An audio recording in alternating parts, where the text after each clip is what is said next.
Baru tahu gue ya. Ternyata gantungan kunci dan cover remote NMAX ya kan harganya 35 ribuan ya.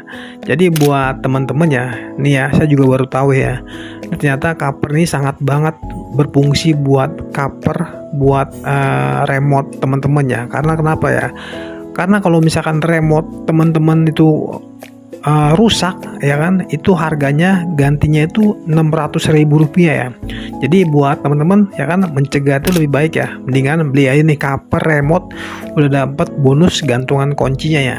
Gantungan kunci juga kan nggak ngadi-ngadi ya, nggak sembarangan ya, tampilannya juga premium habis ya kan, ada logo NMAX-nya, ada logo Yamaha-nya ya kan, udah buruannya dicekot 35 ribuan aja ya, bayangin 35 ribuan udah dapat cover remote-nya ya, udah dapat pelindung remote-nya, dan udah dapat gantungan kuncinya ya. Jadi buruannya dicekot di pojok kiri, jangan lupa teman-teman.